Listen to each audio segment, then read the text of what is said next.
Hello guys, आपका स्वागत है एक और नई फ्रेश वीडियो में। ये कहानी कुछ ऐसे बिलियनर्स की है जो अपनी वेकेशंस के लिए एक जहाज़ पर जाते हैं, लेकिन वहाँ जाकर उनकी ज़िंदगी बदल जाती है, जिसकी वजह से पूरी की पूरी कहानी ही चेंज हो जाती है। कहानी की शुरुआत एक कंकाल नाम के लड़के से होती है, जो अपने पैशन को पूरा करने के लिए एक मैगज़ीन कवर के लिए आया हुआ है। लेकिन यहाँ उसे एक इंसान की तरह नहीं कि एक मशीन की तरह ट्रीट किया जाता है। लेकिन वे वहाँ से रिजेक्ट हो जाता है और रिजेक्ट होने के बाद वो अपनी गर्लफ्रेंड जूली के रैम्बो पर जाता है। लेकिन वहाँ भी उसे उसके कपड़ों से जज किया जाता है और उसे पीछे बिठा दिया जाता है और आगे सभी अमीर लोगों के लिए कुर्सी छोड़ दी जाती है। अब कुछ समय बाद जूली और वो डिनर के लिए जाते हैं। जूली अपना ऑर्डर देती है और वो उम्मीद करती है कि काल उसका बिल पे करेगा। लेकिन वो कहता है कि ऐसा ज़रूरी तो नहीं है कि लड़का ही बिल पे। ऐसा क्यों नहीं हो सकता कि हम बिल स्प्लिट कर लें। लेकिन जूली को ये बात पसंद नहीं आती, जिस वजह से उन दोनों में बहस होना शुरू हो जाती है और वहाँ पर बहुत हंगामा हो जाता है। जूली उसे छोड़ के अपने घर आ जाती है, लेकिन आखिर में पूरा का पूरा बिल तो काल को ही भरना पड़ता है। इसके बाद वे दोनों टैक्सी में बैठकर घर जाते हैं, लेकिन वहाँ टैक्सी वाला काल से कहता है कि उसे अपने हक के लिए लड़ना ही होगा, वरना ये लोग तुम्हें अपना नौकर बनाकर रखेंगे। और ये बात काल को समझ आ जाती है, इसलिए वो होटल की लिफ्ट में अपने हक के लिए लड़ना शुरू कर देता है। लेकिन वहाँ भी उन दोनों में भयंकर लड़ाई हो जाती है, जिस वजह से उन्हें अलग अलग रूम लेना पड़ता है।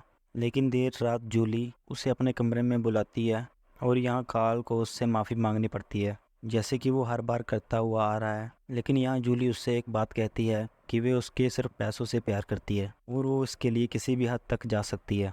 और वे उसे ये भी समझाती है कि वो उससे कोई प्यार व्यार नहीं करती, वो सिर्फ काल के साथ इसलिए है कि ताकि उसकी इमेज अच्छी बनी रहे, क्योंकि काल दिखने में अच्छा है और उसे हैंडसम लड़के पसंद हैं। और अब ये बात काल को काफ़ी हर्ट करती है, क्योंकि वो कहीं ना कहीं उससे प्यार करता था। अब दुनिया में काफ़ी ज़्यादा लोग हैं जिन्हें सिर्फ पैसों से प्यार है। यहाँ हम बस उन्हीं लोगों को देखते हैं जो कि एक लग्जरी जहाज में आने वाले हैं, जिसका स्टाफ आज बहुत ज़्यादा खुश है। और उनकी बॉस पोला सभी से कहती है कि हमें अपने गेस्ट की सारी ख्वाहिशें पूरी करनी होंगी, चाहे उनकी कोई भी डिमांड क्यों ना हो, चाहे वो कुछ भी करने को क्यों ना बोले।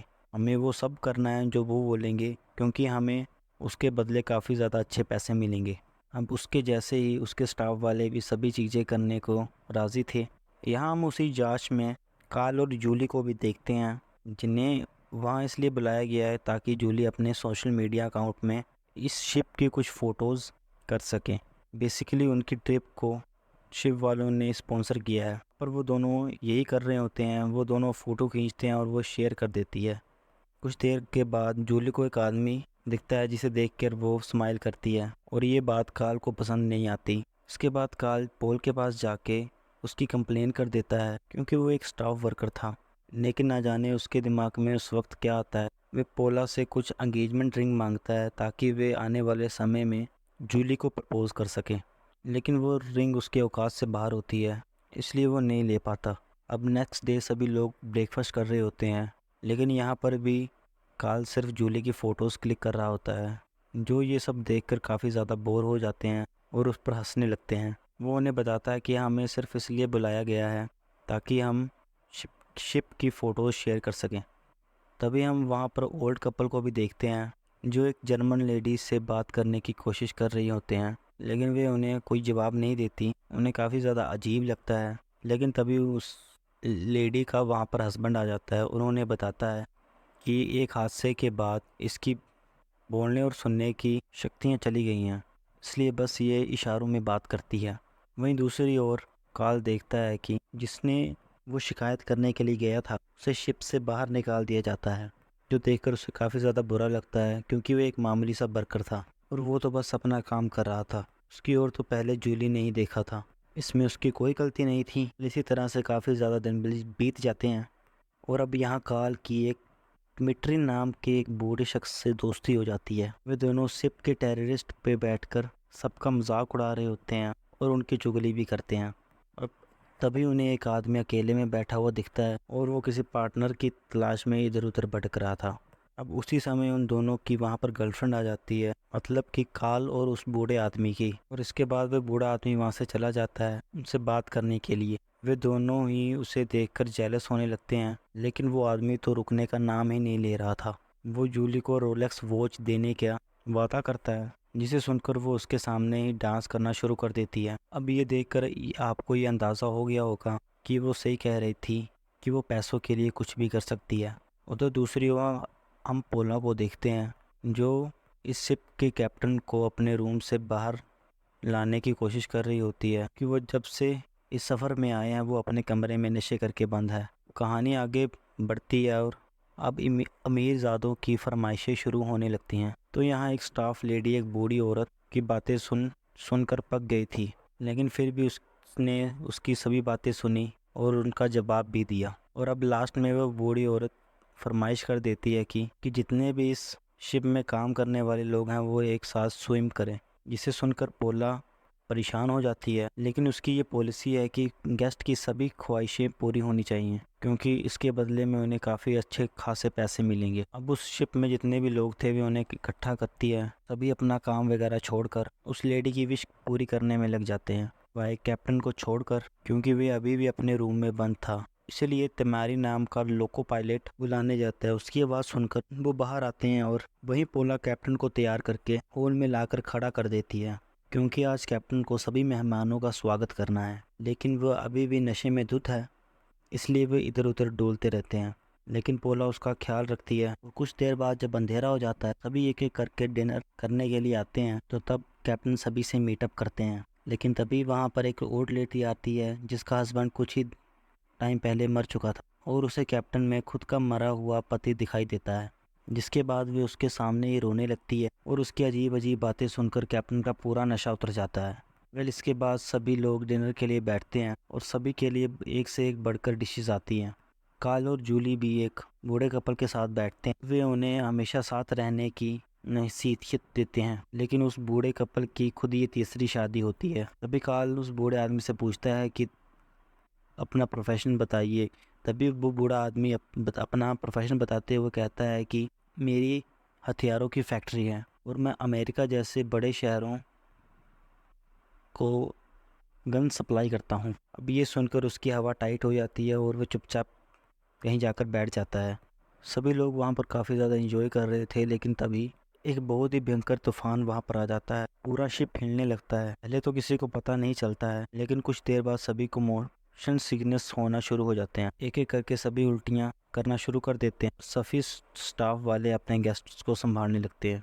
कुछ तो संभल जाते हैं, लेकिन कुछ तो की हालत बहुत ज़्यादा ख़राब हो जाती है। सभी लोगों को उनके रूम में भेज दिया जाता है। लेकिन ऊपर के हॉल में डिमेंट्री और कैप्टन एक साथ बैठे हुए चिल करते हैं। उन्हें पता ही नहीं चलता कि असल में हो क्या रहा है। कुछ देर बाद जब डिमेंट्री का नशा जाता है तो वह कैप्टन के रूप में चला जाता है और वह स्पीकर में कुछ नाप शनाप बोलने लगता है, जैसे कि मैं तो कोई फैक्ट्री नहीं चलाता, मैं कोप बेचता हूँ। ये सुनकर सभी हंसने लग गए थे। जब ये उन्हें बताता है कि कुछ ही समय के बाद ये शिप डूबने वाला है, तो सभी लोग अपने रूम से बाहर आ जाते हैं, इधर उधर भागना शुरू कर देते हैं। लेकिन शिप अभी भी हिल रहा था। पूरे शिप में यहाँ पर जिसको भी जगह मिल रही थी वह वहीं पर बैठ गया था। लेकिन यहाँ पर अभी भी स्टाफ के लोग उन्हें फैलाई गंदगी को साफ कर रहे थे। कुछ समय के बाद हम उन अमीर लोगों का सच पता चल गया था कि उन्हें भी हमारी तरह ही मौत से डर लगता है। उन्होंने शिप में पूरी जगह गंदगी फैलाई थी, बस फ़र्क इतना था कि वे ऐसे रहते थे कि जाने से कुछ हुआ ही ना हो। थर्ड डिमेंट्री के जाने के बाद कैप्टन स्पीकर पे कहने शुरू कर देते हैं कि उन्हें सिर्फ दो चीज़ दुनिया में बुरी लगती हैं। पहली उसकी बीवी और दूसरे अमीर लोग जो कि मरने वाले हैं। और ये देखकर मुझे काफ़ी ज़्यादा अच्छा लगेगा। ये सुनकर सभी लोग काफ़ी ज़्यादा डर जाते हैं। उधर पोला अपने साथी के साथ स्पीकर को बंद करने जाती है, लेकिन स्पीकर तो बंद नहीं होता बल्कि लाइट चली जाती है, जिनसे वे अमीर लोग और ज़्यादा डर जाते हैं। वे सभी इधर उधर भागना शुरू कर देते हैं, लेकिन अभी भी उन दोनों की बकवास बातें चल रही थीं। कुछ समय के बाद सुबह हो जाती है और तूफान भी थम चुका था। जो बूढ़े कपल थे जिनकी हथियारों की फैक्ट्री थी, वो बालकनी में खड़े होकर अपनी जीने और अभी तक जिंदा रहने का शुक्रिया कर रहे थे। लेकिन तभी लेडी को उन्हीं की कंपनी का एक ग्रेनेड मिलता है, जिसे वे अपने हस्बैंड को दिखाती है।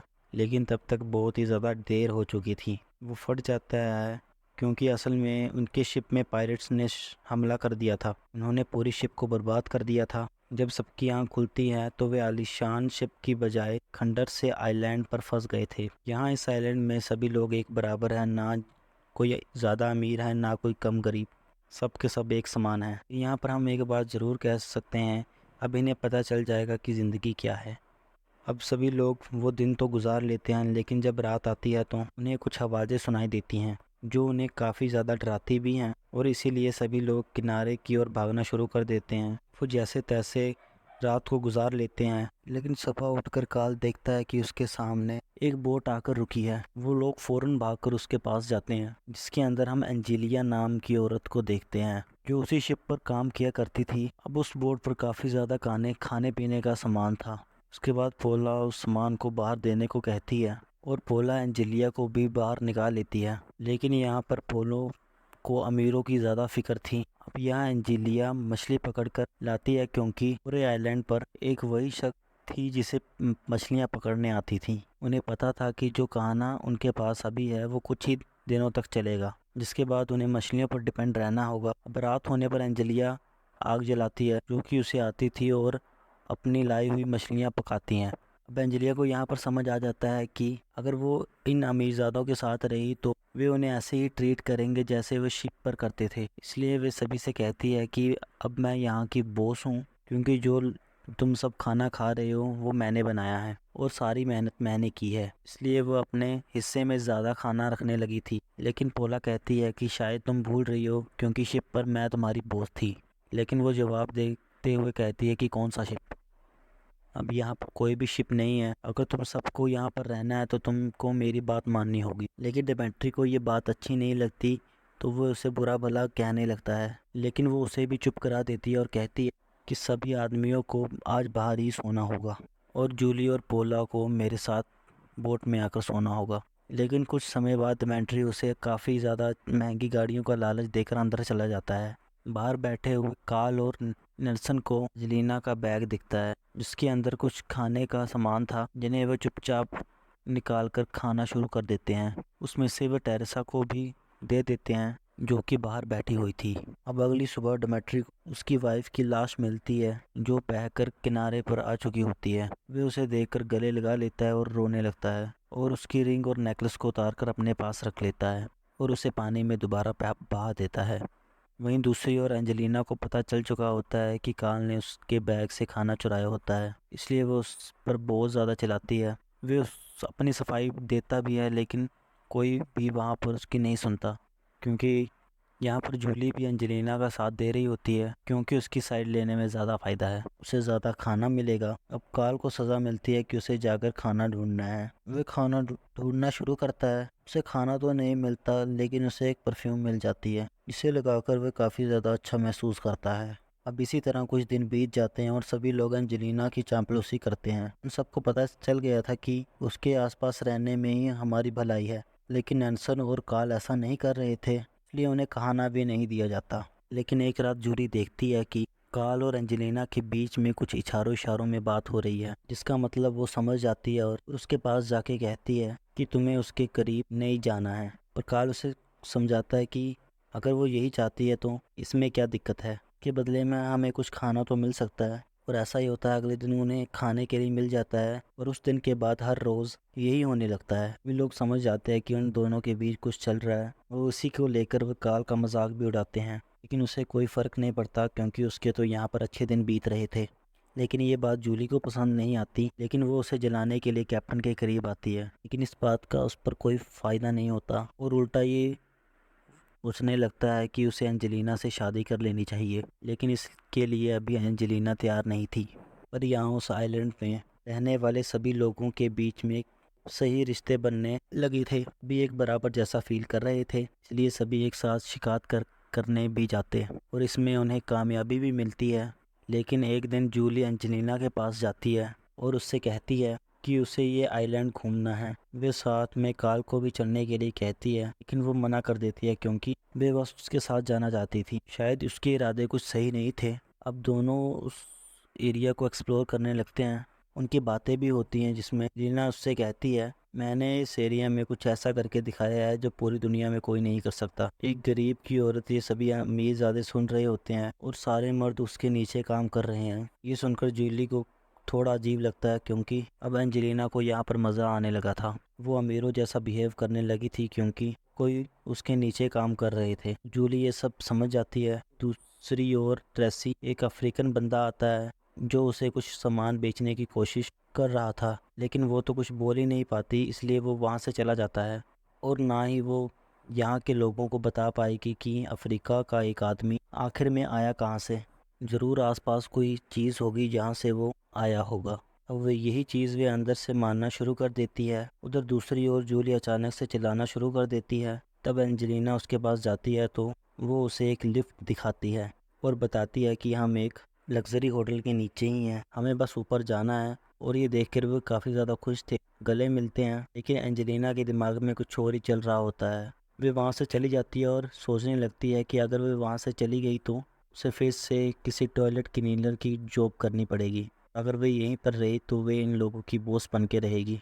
मगर वे उसके बीच में अब जूली आ गई थी, इसलिए वे उसे मारने का ट्राई कर लेती है। लेकिन इतने में ही हम कार्ल को भागते हुए देखते हैं। शायद इसने इन दोनों को देख लिया होगा या उसे उस रिजॉर्ट के लोग दिख गए होंगे। इसकी दूसरी कहानी हमें दूसरे पार्ट में दिखने को मिलेगी। तो गाइज, आपको क्या लगता है कि कार्ल ने उसे देख लिया होगा? अगर आपको ऐसा कुछ